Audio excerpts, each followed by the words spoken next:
Welcome back to Thrills and Chills, Episode 5. I'm your host, Dominic, and my co-host is, drum roll, The Void. There's absolutely no co-host here tonight, so you guys are stuck with me. Oh boy, who would have guessed? So today we are talking about probably the most infamous defunct roller coaster of all time, and I thought it was only fitting to talk about this for Halloween. It is Son of Beast at Kings Island, probably just the most insane coaster story of all time. Like, I'm surprised this thing didn't collapse in like a light gust of wind. So before we get to that though, I have a trip report. Oh boy! Ring the bell. Hi, Mom and Dad, who are out there at the radio studio. Hi, guys. Hi. There's your shout out, guys. Hi. But I have a trip report because last Saturday I went to Lake Compounce for Phantom Fall Fun. No, it's not Fall Fun Fest. It's just Phantom Fall Nights or Phantom Fall Fun Fest, something like that. I don't remember off the top of my head. And yeah, it was pretty good. I rode Wildcat for the first time, and I gotta say, I know they retracked most of it. The Gravity Group came in and retracted because it was very brutally rough, from what I heard. However, if the ending is how it ran the entire ride, I'm sorry, guys. Grizzly at King's Dominion was way rougher in 2022. It was brutal in 2022, Grizzly. So, I also might have ridden Boulder Dash 24 times. Take that info as you will, because after getting 10 night rides on it and then 14 rides during the day, I can confidently say it is by far the greatest wooden roller coaster ever built. It is an absolute masterpiece.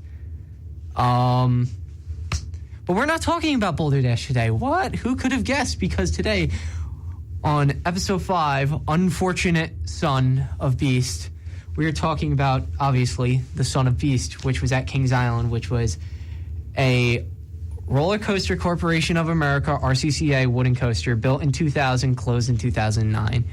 And I'm just going to start and take you guys back, way back.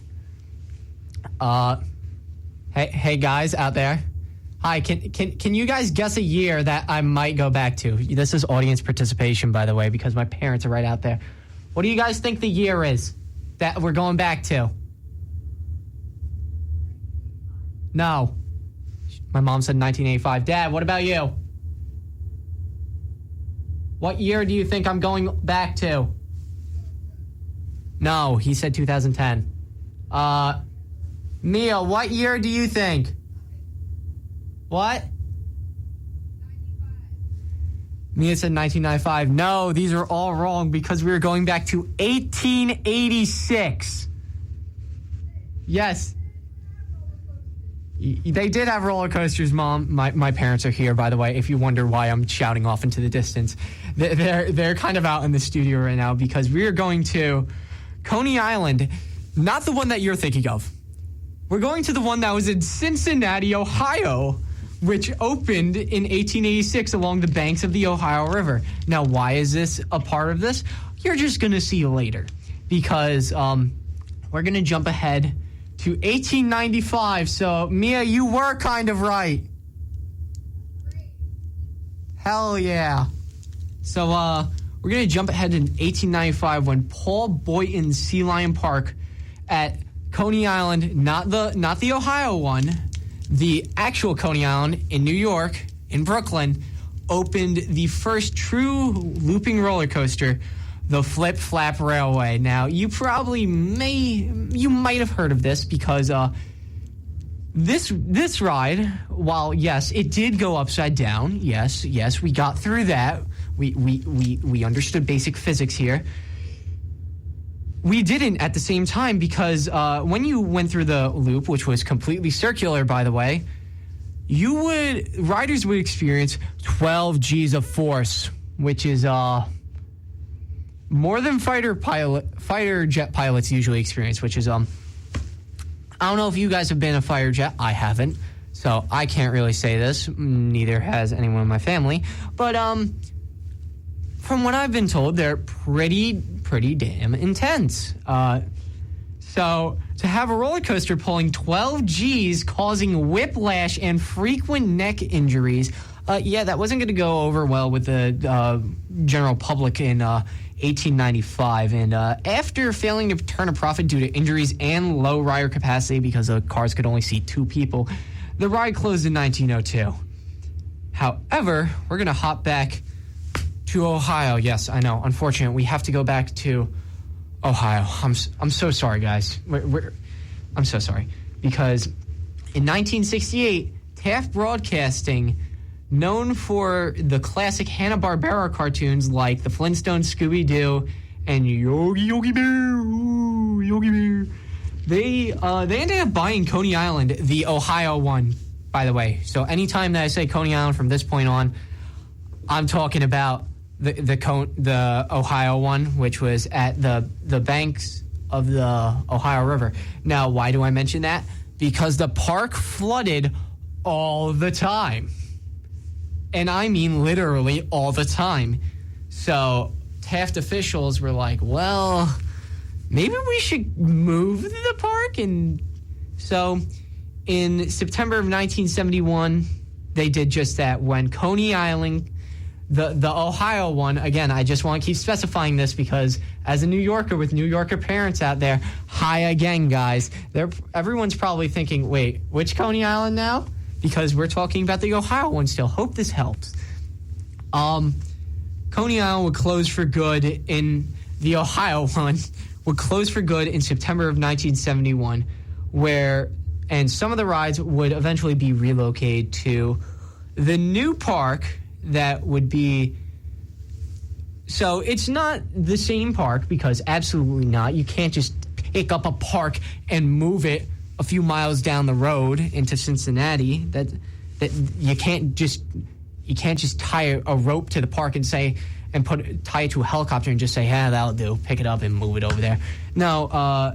So Taft Broadcasting ended up building a new park, which would be in Mason, Ohio, named Kings Island because it's in the Kings Mill area of Cincinnati. Why did I just say Cincinnati like that? I don't know. But yeah, Coney Island would close for good, and some rides would end up moving to the new park, which was Kings Island. And then April of 1972, Kings Island would officially open with technically 4 coasters. Because we have Racer, which was a racing wooden roller coaster built by PTC, Scooby-Doo, which was a PTC wooden junior coaster, and then Bavarian Beetle, which came from the old Coney Island, not the New York one. I just have to keep stressing that because undeniably someone's going to get confused along the way and be like, wait a second, how do we get to the Ohio one? I just want to specify that, which was a Pinfari Cyclone, kind of just, they're everywhere. But yeah, Kings Island would open in 1972. And through the years, they would end up adding the Screamin' Demon, which was the world's first aero launch shuttle loop coaster, which, hey, Dad. Hi, how you doing? Do you remember Lightning Loops at Gray Adventure? Yeah, this is the same model. Same type of ride, just not 2 of them. It was just 1. Yeah, it looked pretty fun.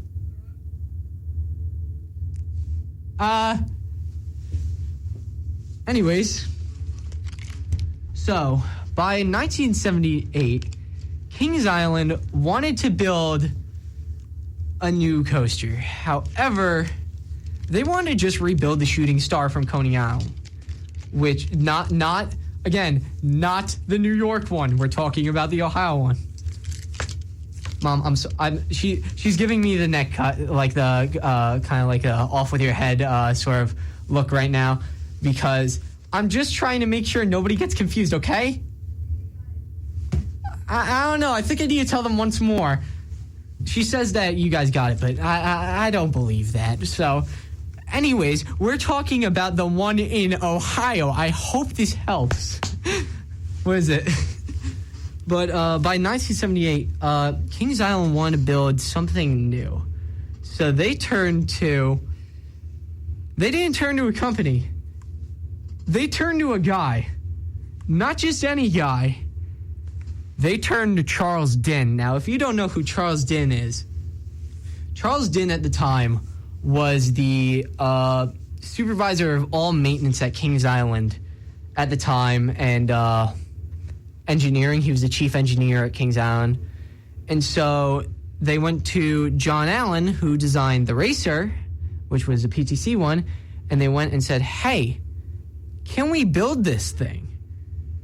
And so John Allen said, yeah, and then scribbled down a bunch of formulas on a napkin at a cocktail party. This is all part of the story, by the way. This all will tie together eventually. So why are we talking about a cocktail party where they put engineering formulas on a napkin? Because those would be used to design the Beast, which opened in 1979 as not only the world's tallest, fastest, and longest wooden roller coaster, it was just by period, the world's tallest, fastest, and longest coaster at the time. It was 141 feet tall, and it was also, let me pull up the stats here that I don't have in here that I swear I put. It goes 64.8 miles an hour, and it is a mind-boggling, and this is still the world's longest wooden roller coaster to this day, and second longest coaster in the world. Like second longest actual roller coaster, not counting mountain coasters, because there's a mountain coaster that's like 13,000 feet long, and I forgot where. But the Beast is 7,361 feet long, and it goes out into the woods of Kings Island. And they designed this all by themselves. This wasn't built by a company. No, this was built by a bunch of dudes. They just said, yeah, we could do this one day, and then, oh my God, what did you guys build? We built a ride for you. Isn't this what you wanted? That's probably how it went. Don't quote me or fact check me on that part. But the Beast ended up opening in April of 1979, and it was a smash hit. Absolutely smash hit. Because people loved the Beast when it opened, because it was just unlike anything else at the time. It was the world's tallest, fastest, longest coaster, just period. It was like nobody's ever built something this big. It's like, wow. And throughout this time, Kings Island would continue to build some rides. So let's go to my handy-dandy fact sheet here that I totally had up. Ooh, I totally had it up. They would end up building the Bat, which, plugging our last episode here, that was what our last episode was about 2 weeks ago. The Bat at Kings Island, the original one, because there's a new one. But they would end up building the Bat in 1981. Actually, wait, did I get them? No, they would end up building the Bat in 1981, and then King Cobra in 1984, and then what is it? Vortex in 1987, and then Scooby-Doo's Ghoster Coaster. Let's go! Scooby-Dooby-Doo!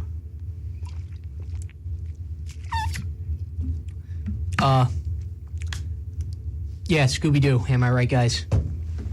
And then, well, we're gonna move ahead to 1992 when Paramount Pictures, yes, that Paramount Pictures. Okay, wait. Audience participation again. What's your favorite Paramount movie? What? Is Stand By Me a Paramount movie? Hang on.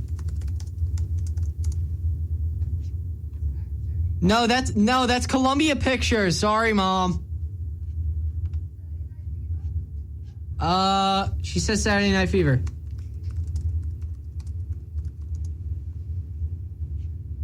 Saturday Night Fever was Paramount. Dad, what about you?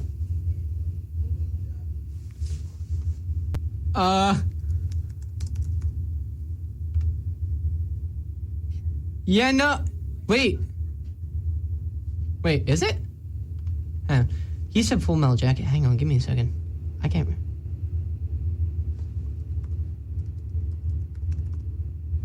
That is not Paramount, Dad.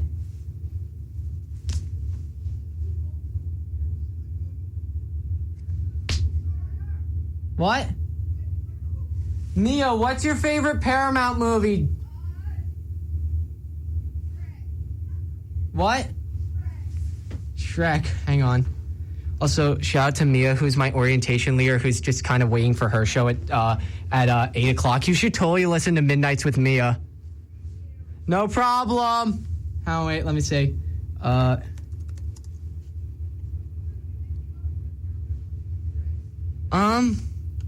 Wait, I'm trying to fact check this. Okay, yeah, you get a pass for that one. Shrek works. Yeah, that Paramount. Well, also, I just gotta plug my favorite movie of all time and the best Paramount movie because my opinion is right. Because I'm the one with the microphone here, guys. My favorite Paramount movie and favorite movie of all time is Ferris Bueller's Day Off. Y'all don't have any input on that? Well, I can't hear you. I'm sorry. Anyways. Yes, that Paramount Pictures would end up buying all of the Taft Broadcasting Parks. So at this time, that would be King's Dominion in Doswell, Virginia. Go Intimidator 305, baby. Gotta spread that propaganda about that ride. I love that ride. Greatest ride to ever do it. Carowinds in, well, that's a bit of a weird one because it's built on the North Carolina, South Carolina border. So it's a bit of an odd situation there. So, yeah, it's in both. Gray America in Santa Clara, California, which is now California's Gray America. And what was the last one? Oh, Canada's Wonderland in Vaughan, Ontario.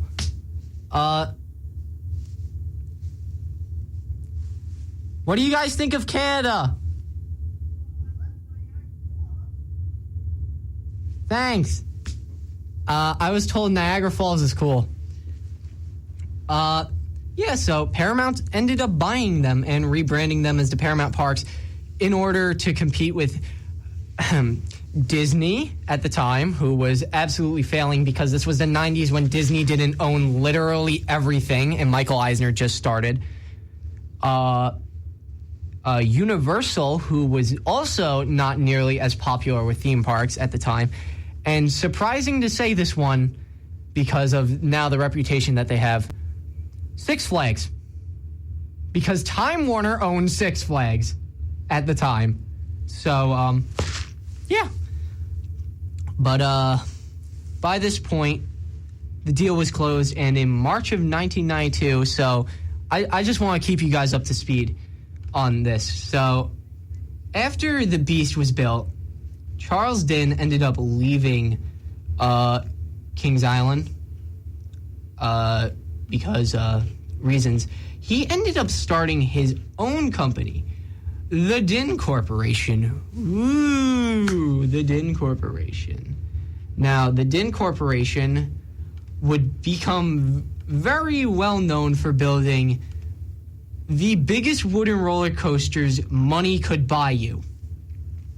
So wait, Dad. Hi. Do you remember Hercules at Dorney Park? The one that went down past the lake? I do. You never went to Dorney Park, Mom. Okay, neither of my parents remember.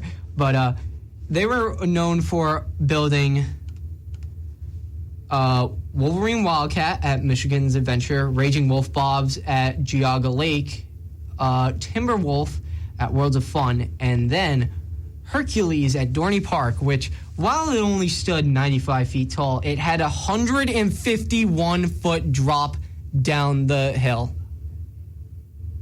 So, at that point, Hercules overtook the record that Beast had, but not so fast. Because, well, here's a bit of an odd thing. So, Six Flags over Texas would end up building the new Texas Giant in 1990, which was 143 feet tall, which is taller than Hercules, which is only 95 feet tall. However, the drop on Texas Giant is less than Hercules, which the Texas Giant's drop was 137 feet, while Hercules' drop was 151 feet. So, okay, audience participation again. Hi. Which one was taller? What? No, which one was taller? The one that only stood 95 feet and had a 150-foot drop, or the one that was 140 feet tall and had a 130-foot drop? That is right, because that's what the court sided with, because they went to court over it. I am dead serious. But, yeah, that wasn't for long, because Cedar Point would end up building Mean Streak, and that absolutely demolished not only the Beast record, but it would end up demolishing Hercules and Texas Giant's height records. Now, it wasn't longer than the Beast. Mean Streak only was 5,427 feet long, which also is incredibly long, but not as long as Beast, which was over 7,000 feet long, which is crazy.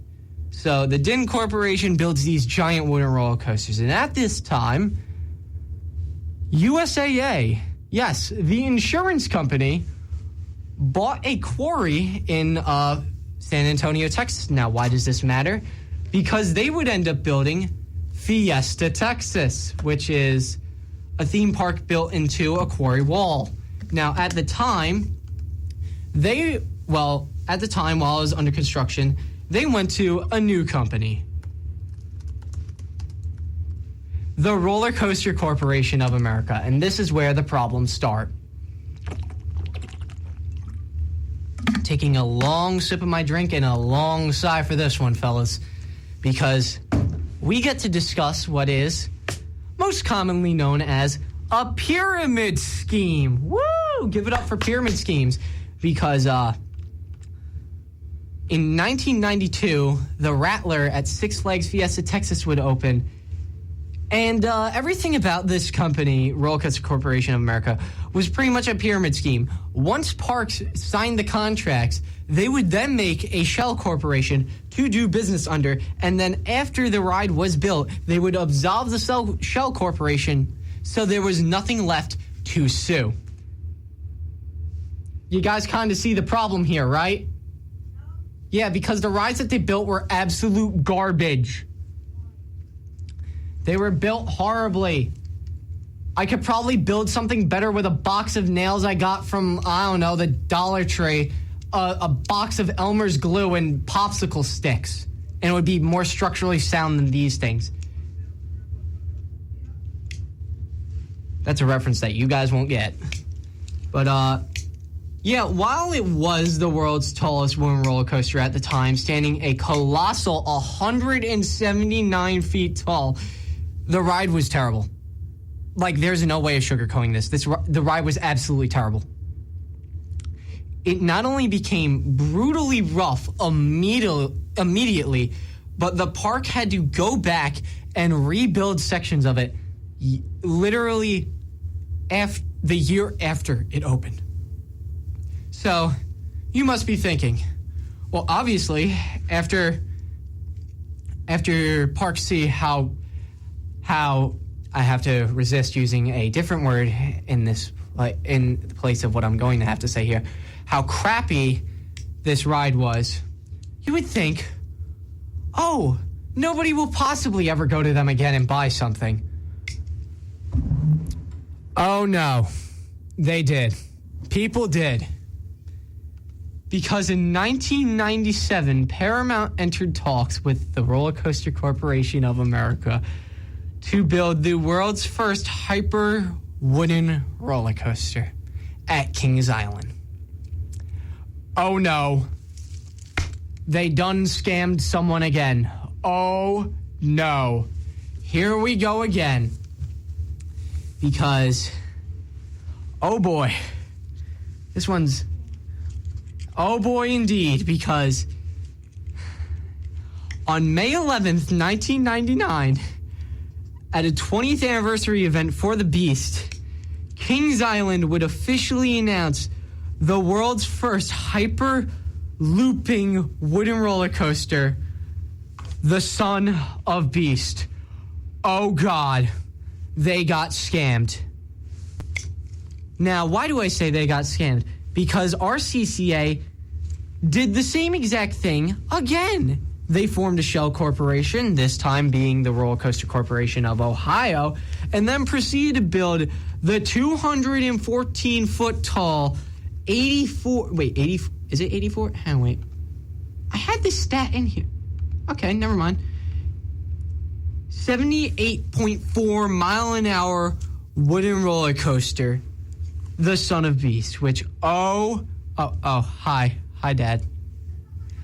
Let me just illustrate what's going on here. My dad's taking a picture because we have a window in front of me, and he's just taking a picture in front of me. I'm just gonna kind of like act like I have no clue who this person is. So, you guys can't see it, but I'm just kind of like doing the soy jet. I don't want to say that. Doing the soy jet point, like, oh, he's right here, whoa, type thing. What do you want me? He's just kind of standing there waiting for me something to say. Luckily, I do have something to say. It's incredible. I must be reading off of a paper. Nah, I wouldn't do that. Totally wouldn't. This took me 3.5 hours and it's 9 pages long. My script is 9 pages long. Hope this helps. Yeah, so, Dad. I don't know. Can you guys tell that I like roller coasters? Anyways, how tall is a hyper coaster, guys? Guess. No.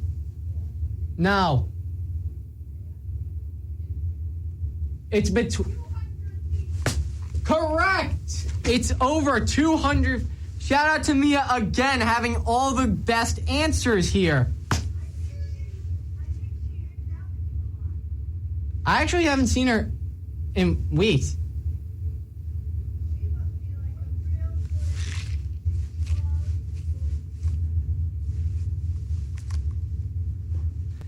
Anyways,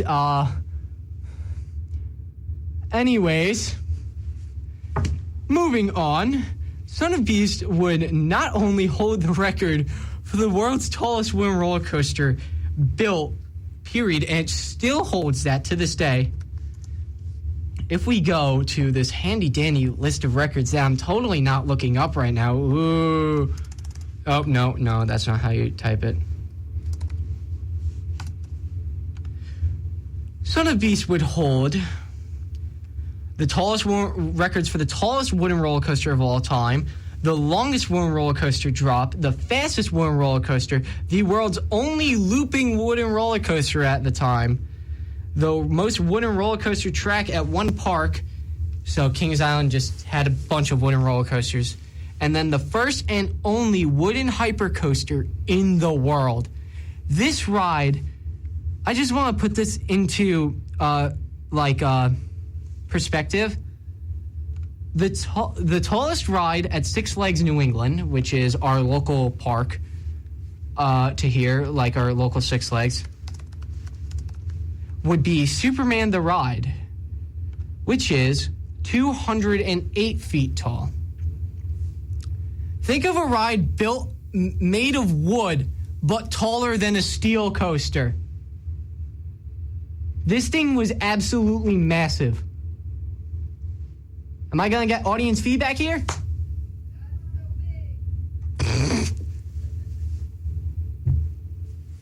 Thank you for being the voice of reason here and not making me lose my mind. It's like I have a co-host without having a co-host. Anyways, yeah, Son of Beast was absolutely massive. Too bad it was full of, drumroll please, OSHA violations. Let's go. Woo! Because this thing was built probably made of peanuts. Because while they were building it, it became very apparent to Paramount that the Roller Coaster Corporation of America was just a giant scam operation. So they fired them in the middle of building it. So they said, oh, we'll finish it ourselves. Hey, funny thing about that. The ride collapsed. Yeah, part of the ride that was already built collapsed on January 11th, 2000. That's not a good sign. I don't know if that tells you all you need to know, but that's not a good sign. So, yeah, not good. Not good when something that's supposed to support giant moving trains collapses under construction. Not good. So, yeah, OSHA fined Paramount $110,000. Woo! $110,000. Give it up for OSHA, baby. Yeah, so OSHA ended up finding them. So despite the concerns, Son of Beast would officially open to the public on April 28th, 2000, and then would close immediately one day after, because they had to smooth out a patch of rough track going into the Rose Bowl section of the ride, because now I'm going to discuss what the ride was. So after you got on the train, you left the station and made a 51-foot left-hand drop into a series of small hills before heading up the 218-foot tall lift hill. At the crest of the lift hill, the track made a left-hand turn over to the first drop, where it dropped 214 feet down to the ground, followed by a 70-degree bank turn to the right. This is the section that they had to close the ride for immediately a day after the ride opened for, because it was rough as hell. Okay, so further proving that, after this moment, riders then descended 164 feet down a second drop into a left-hand double helix, which was known pretty much through and still referred to as the Rose Bowl throughout like enthusiast circles. So you would go through a double helix. The train would then pass through a mid-course brake run. I think this is the part where I'm supposed to make an El Toro Ryan reference and say, for those of you who are unfamiliar, a block zone is a section of ride where it could stop a train if the next block section is occupied. So if the next block zone is occupied, so say the final brake runs on Son of Beast, because most coasters are built with an extra brake run at the end to to make sure, like, oh, there's enough stopping distance. But there are some where it's just one brake run.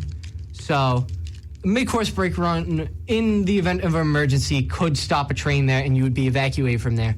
So after this, you would drop into, guess what, the smoothest part of the ride, because it was built with a steel support structure. It was the loop. Oh, boy. And then guess what? Guess what came next? Another helix. Woo! Because nothing says fun like going around in a circle. Give it up for helixes, baby. And then after this next helix, you had a hill and then another smaller helix. Well, it was pretty much a turn at this point. And then you hit the final brakes. The superstructure of the ride was built using yellow pine, while the track was made of Douglas fir. Son of Beast was supported by 2,414 concrete footers, which extended 11 feet into the ground, and it had 225,000 21-inch bolts, and then over 22 tons of nails that secured the ride's superstructure. And I just want to say this one. The ride used 2.5 million board feet of lumber to build.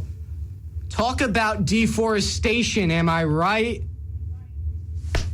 Woo! So, yeah, after the ride immediately closed after opening day, it would open 3 weeks later. Now, this would not be the only closure. Well, it was smooth sailing for a bit, because while some riders did enjoy it, immediately within months after opening, most riders found it unbearably rough. So the entire ride was like like riding a jackhammer the entire ride and just having the teeth shaken out of your skull. Most riders also found the ride quite boring, which is a bit of a problem because you want to build an exciting ride. But nope, we didn't get that here either. So the ride was not only criticized by general park viewers, no, it was criticized by roller coaster enthusiasts too because of not having any engaging elements. And the only one that made the ride stand out was the vertical loop, which ironically was the smooth section of the ride because they built it using steel. Now, at this point, Kings Island had realized that they had not only been bamboozled, they had been hoodwinked too. They had also been led astray, run amok, and flat out deceived by the Roller Coaster Corporation of America. So they sued them. And they took them to court. Oh boy. So you would think that things got better, right? Oh no. This is the part where things got worse. Much worse. Because on July 9th, 2006, directly after Paramount sold these... no, wait, it was June 9th. I typed July. Wait a second. Hang on. Hang on a second. I typed June 9th. I'm losing my mind. I'm sorry, guys. Hang on. I could have sworn. I could have sworn. Oh, no, it was July. No, never mind. My source is right. Never mind. I'm not losing my mind. Thank you for checking in on me. Thank you to the voices in my head for checking in on me. They're always around. Because on July 9th, 2006, Son of Beast experienced a severe incident that resulted in a train. It didn't derail, but during the Rose Bowl section, a complete section of the ride would collapse. And, the train before the next train passed through and probably felt a pretty bad jolt as the structure collapsed under the weight of the train. However, the next train felt the full force of the now sagging track, which immediately injured multiple people on the ride. And by this point, another train was heading up the lift hill. And by the time that riders on the train that already had been injured, by the time that the train came back, riders were screaming in agony and had blood on them, probably.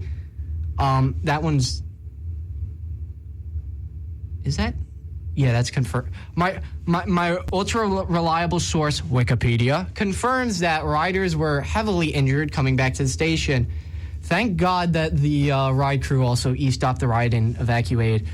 27 injuries occurred on that day, and that was 27 that should not have occurred, because if Paramount went with a competent company instead of a actual scam operation, they probably would have had a functioning ride. Ho, who would have imagined? Companies build rides that actually function. Unless your name is SNS Sansei, Rocky Mountain Construction, Roller Coaster Corporation of America, sometimes Intamin, not nearly as bad anymore. And what's the last one? Oh, right, Zamperla, cough, Top Thrill 2. Most companies build functional rides. Unfortunately, this one didn't, because in response to this incident, Kings Island would buy lighter trains from the defunct Hurricane at Myrtle Beach Pavilion, which it closed in 2006, and the trains were up for sale. So Kings Island went, yeah, we could do with these, and they bought these trains. However, the trains that Son of Beast had been using were incredibly heavy, and these new trains were incredibly light. And do you know what problem that leads to? My dazzling audience of 3 people. What does a light train going through a ride that can't handle a light train do? What happens to the train? No, it does not derail, Mom. No, it makes it through that part. You're on the right track, Dad. What? That is correct, Mom. Because it valleys. A train will valley, and the trains, oh yes, they valleyed. They valleyed, they did, because they valleyed. Oh God, I just spilled water on myself. Oops. They valleyed. Do we want to guess where these trains valleyed? Guess where these trains got stuck? The only good part of the ride is your hint. No, the helix is the bad part. Well, that's actually the rest of the ride. The loop. The loop. It got stuck at the bottom of the loop because it couldn't go through the loop. So guess what? They took out the one good part of the ride. They took out the loop in 2007. Yeah. So now this ride it was still by far the world's tallest wooden roller coaster. It just didn't have the good part. So the rest of it was just kind of like putting lipstick on a pig is the saying, right? Yeah, because not only that, these new trains made the ride even rougher. Oh yeah. What? I hear you guys talking out there. Anyways, yeah, these trains made the ride even rougher. So, this is the part where you think that things would get better, right? We're doing this again because, oh no, this is the part where things got far worse than the last time that they got worse. Because in June of 2009, a rider unfortunately suffered a brain aneurysm because of the ride. Oh God, oh no, that's bad. So immediately, the ride was shut down. And, well, it just kind of sat there for a while. Oh boy. Can we guess how long it sat there for? Till they did something with it. Yes! It sat there for 3 years because from June of 2009 until 2012, the ride would sit standing but not operating. And then in 2012, Kings Island announced that Son of Beast would be demolished, reduced to absolutely nothing but a pile of wood. It took them long enough because the ride was genuinely terrible, apparently. Following this, Kings Island would then demolish Son of Beast, and on November 12th, 2012, the entire lift hill was pulled down by a backhoe. And, the entire ride just came crashing down. And this is the part where you would think it got better, right? Luckily this time, it did! Woo! Because Kings Island in 2013 began teasing a new ride built on the site of the Son of Beast. So, my source is wrong. Oh my God. Kids, don't use Wikipedia as a source, okay? Because in October of 2013, Kings Island would announce Banshee, the world's... Wait. No, my source is wrong again. This is why I don't use Wikipedia. I was on a time crunch today, guys. I'm sorry. Kings Island would open Banshee. Well, announce Banshee, which would be...